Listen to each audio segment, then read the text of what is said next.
Hello YouTube, and as soon as I start the video my wonderful furnace kicks on, which just annoys me. But anyways, this video is going to be something kind of short, but this is how I'm going to, at least planning on sighting my scope without really having to shoot. I'm going to put my muzzleloader, which is the Traditions Buckstalker, which I've already made a review on, down in the videos. If you go look for it, you'll find it. Check it out.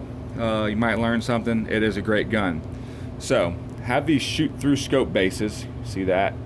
So idea is I put these on there, which I already have one on there and tightened on, and then once the second one is on, I will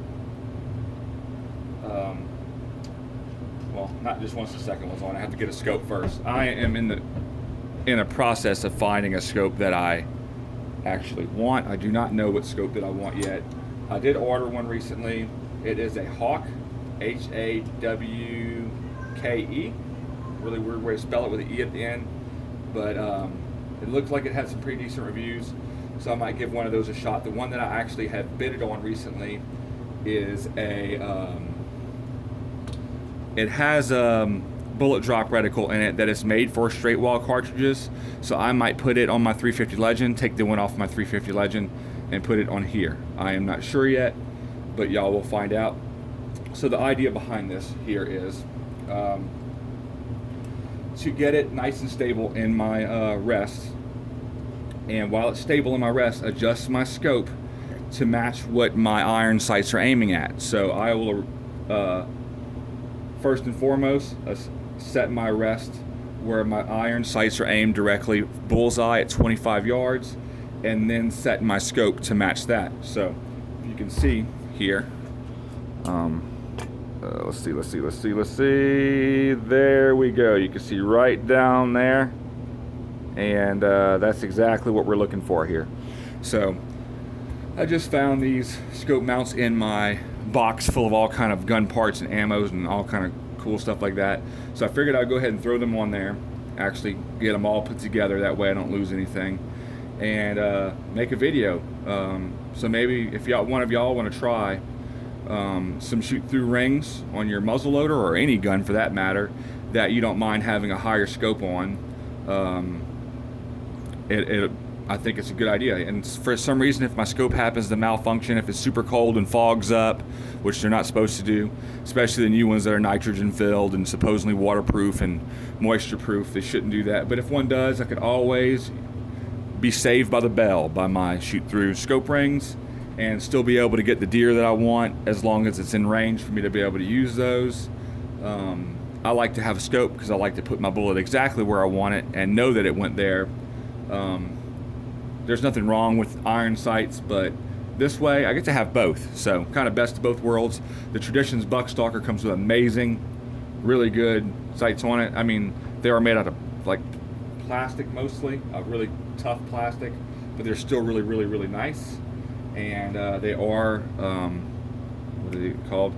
They have kind of like the True Glow, not holographic, but the high visibility sights on there that kind of whenever they get light that goes into them, they shine light back at you in one color or another. The back sights are like a green, front one is like a pink, and I think this method here of setting my scope by using my iron sights is going to be super easy. I think it will only maybe take one or two shots to get it exactly where I want it, especially setting the scope at 25 yards. If I set it at 25 yards, it should have me pretty much dead on at 100, I'm thinking. But I'll find out, and I will let y'all know in the next video that I do on this gun. I got a bunch of other cool ones coming up soon.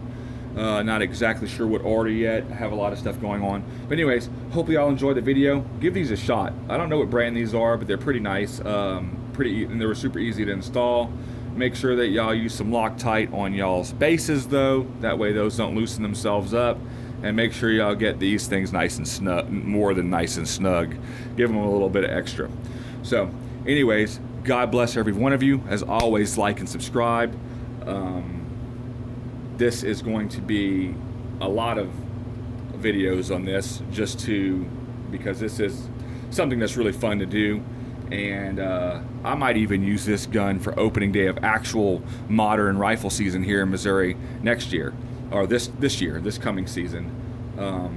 You know, it is legal here to use, you know, straight walled cartridges or just any rifle cartridge for that matter, as long as it's not smaller than 22 caliber and as long as it's centerfire. So I could use anything from a 223 all the way up to a 50 cal if I could afford that, if I had one. So, but I have been hunting with a lot of straight walls. Like this year I did all 350 Legend and it did great. I love the gun. And also I did, like I said, I've done one hunt with this, but I kept falling asleep in my stand. I could not stay awake for anything. Didn't end up seeing anything but about 1,000 squirrels. So I'm just going to figured I would just give it a rest and go ahead and install a scope in this thing for next year. That way I'd have a scope on it, and this way I have both iron sights and a scope. So anyway, y'all have an amazing day. Like and subscribe. Bye-bye.